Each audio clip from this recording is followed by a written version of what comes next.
Saudara-saudara, yang dihina sama si Fuad bangsat ini, ya, si Fuad, ya, cucunya Warsina ini, gerwani PKI ini, yang dihina sama dia itu guru tua ulama besar. Pura-pura nantang perang, caper. Intinya kan supaya pribumi bereaksi, supaya pribumi menyerang Habib, membunuh Habib, tuh, memerangi Habib. Terus nanti kalau itu terjadi ya bisa playing victim. Kami diserang, kami dianiaya. Assalamualaikum warahmatullahi wabarakatuh. Teman-teman, kita bertemu kembali di channel Cahaya Hidayah. Nah teman-teman, jadi di video kali ini saya akan mereaksi yaitu video dari Bahar bin Smith, yang dimana Bahar bin Smith ini memprovokasi yaitu warga Madura kembali.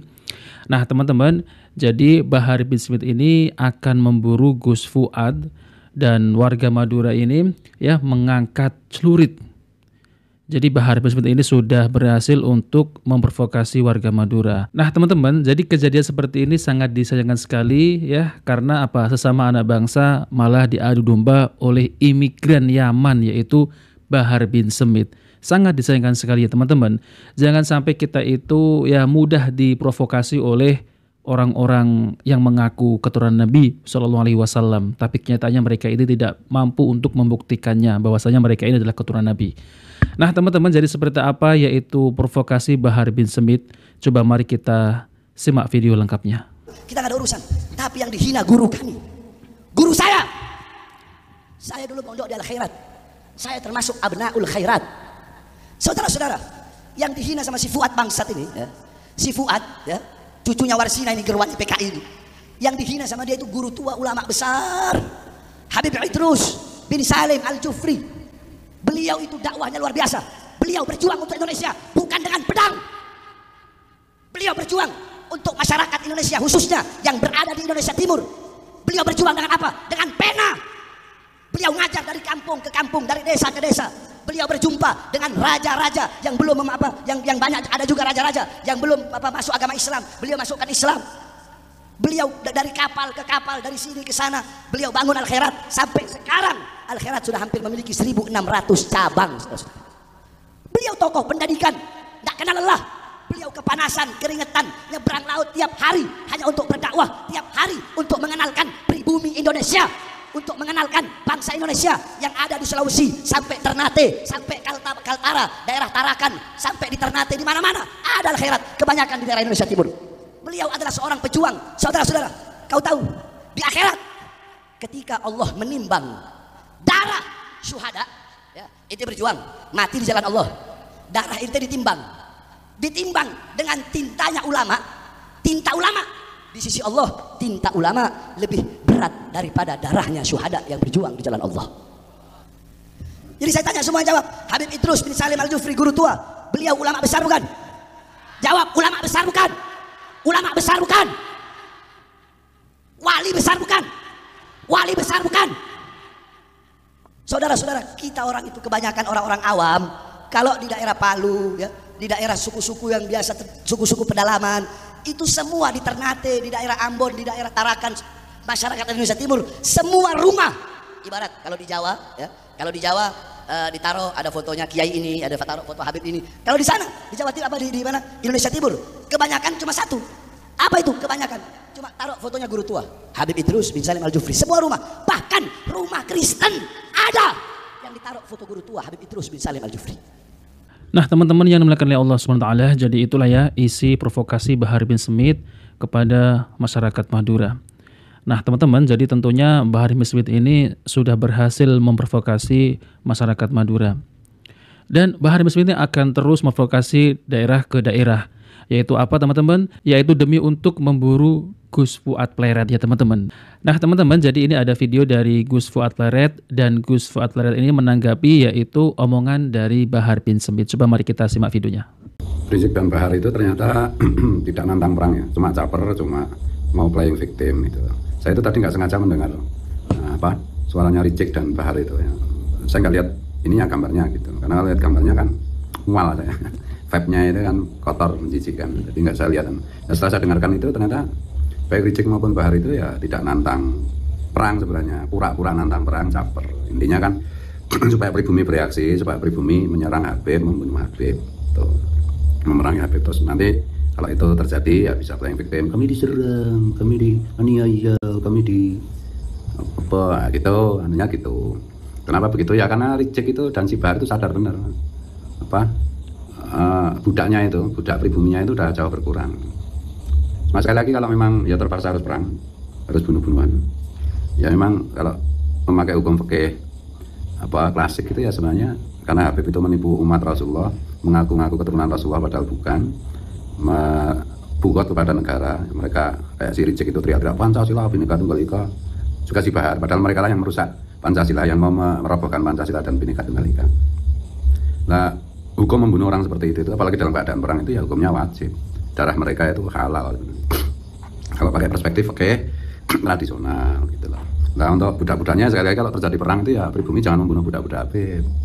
Ya tangkap aja, diikat saja gitu. Nanti kita didik lagi, kita hilangkan sihir yang nempel di pikiran dan jiwa mereka. Sihir dari Yuya itu, leluhurnya si Rijek gitu.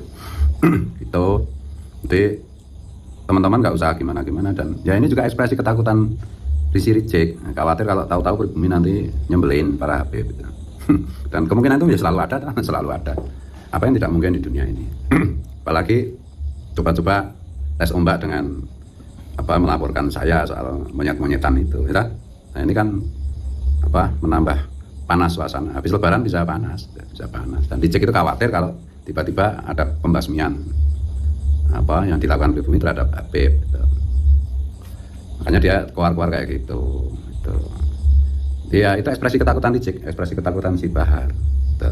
Apalagi kelihatan si Bahar itu udah pucat ya, mungkin karena ya pondoknya kan tanahnya bermasalah juga, pondoknya Rijek kan juga bermasalah, bisa digusur, dirobohkan oleh pemerintah daerah misalnya.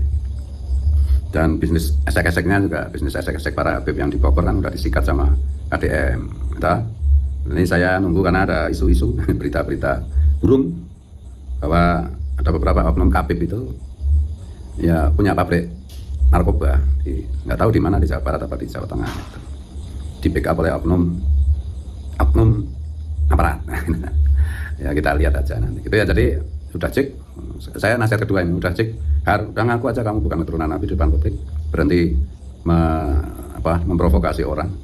Memang Rijek sama sih Bahar itu kan kalau ngomongnya provokasi terus dan membolak-balikkan fakta dan kenyataan. Mereka yang mendukung ISIS, tapi mereka juga ngaku musuh-musuh Pancasila. Ya dajjal ya begitu. Ya. Kalau mau, kalau enggak ya terserah Allah. Allah itu kalau berkehendak ya bisa aja itu. Peristiwa 65 itu terjadi lagi. Peristiwa yang dialami oleh Habib DN Aidid, oleh Habib Sofyan Barakbah, oleh Habib siapa lagi yang satu itu? Musa Al-Munawar, satu lagi yang temannya Sofyan Barakbah itu siapa? Pak yang disembelih oleh pribumi. Bisa aja terjadi lagi kalau masih ngengkel nih cara Jawa. Menurut ya, iki aku sisa samaan loh. Oh ya ini satu lagi ini, ada kiai bilang ya kita kan harus menjaga ukhuwah. Ya memang bahwa Rasulullah itu mengajarkan kita ukhuwah Islamiyah, ukhuwah sesama umat Islam, ukhuwah watoniyah, ukhuwah sesama warga bangsa negara, dan ukhuwah basyariyah, ukhuwah sesama manusia. Itu kan juga bahwa Rasulullah itu kan mengutip mutiara kata dari Sayyidina Ali karramallahu wajhah. Ya benar. Tapi apakah berlaku juga untuk terhadap Habib? Ya enggak. Ya mereka nipu umat Rasulullah, ngaku cucu Rasulullah padahal bukan, dan pengakuan cucu itu mereka gunakan untuk merusak bangsa dan negara, merusak agama, merusak marwah kehormatan kemuliaan Rasulullah dan merugikan umat Rasulullah. Itu kan bugot fil Islam, bugot fil nagoro kan. Tidak ada ukhuwah seperti itu. Masa kita ukhuwah sama iblis, sama setan ya, ukhuwah sama dajjal ya haram no hukumnya. Nah teman-teman yang dimuliakan oleh Allah Subhanahu Wa Taala, jadi itulah ya tanggapan tentang terkait Bahar bin Smith ya teman-teman dari Gus Fuad Pleret. Jadi sangat disayangkan sekali ya teman-teman kalau benar-benar ini terjadi kegaduhan yang luar biasa, sangat disayangkan sekali. Ya saya sebagai ya kaum muslimin asli Indonesia ya teman-teman juga miris ya melihat keadaan ini. Jadi saya di sini itu menengahi saja teman-teman. Karena apa teman-teman? Kita sama kaum muslimin ya jangan sampai ya menumpahkan darah. Jadi darah kaum muslimin ini sangat berharga teman-teman ya, sangat berharga sekali. Nah, jadi seharusnya ya itu bisa diselesaikan ya dari pihak Bahar Smith ataupun dari Bapak Rizik Syihab, lalu kemudian dari Gus Fuad Pleret, ini harus diselesaikan dengan kepala dingin. Jadi jangan kontok-kontokan teman-teman. Nah, jadi kalau saya lihat dari Bapak Rizik Syihab dan Bahar bin Smith ini, mereka itu suka memprovokasi orang-orang pribumi ya, ataupun kita sebut kaum muslimin Indonesia ya teman-teman. Nah seperti itu. Nah sedangkan yang mau dilawan ini Gus Vatleret dan kelompoknya sama-sama pribumi. Jadi siapa yang dirugikan nanti teman-teman? Sedangkan para Habib-Habib Alawi ini, Habib Yaman ini, mereka ya hanya bisa memprovokasi. Asa golo, asa pedang. Nah, tapi yang maju siapa, lawan siapa, teman-teman? Coba kita pikirlah ya dengan kepala dingin. Jangan sampailah ya semacam ini bergaduh. Ya, malulah ya teman-teman ya kalau kita dilihat oleh yaitu orang-orang non-muslim. Ya seharusnya dari pihak Bapak Rizik Syihab ini ya berhentilah ya mengaku-ngaku sebagai zuriat Nabi SAW. Tapi kalau ada bukti ya silakan buktikan gitu ya.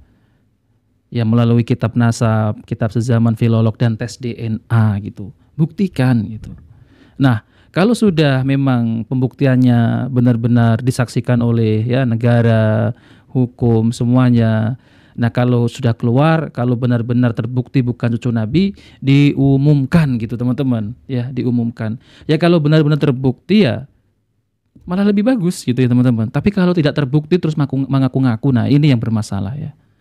Jadi secepatnya untuk ya ini berdiskusi, berdebat ya tentang terkait masalah pernasaban ini ya cepat diselesaikan. Jadi jangan sampai ada gesekan-gesekan yaitu antara kaum muslimin yang ada di Indonesia ini. Nah, kita kan tidak boleh ya teman-teman ya sesama kaum muslimin ini saling menumpahkan darah. Nah, seperti itu ya teman-teman. Nah, oke teman-teman, jadi video kali ini ya cukup ya. Jika video bermanfaat jangan lupa like dan subscribe di channel Cahaya Hidayah. Wabillahi taufiq wal hidayah. Wassalamualaikum warahmatullahi wabarakatuh.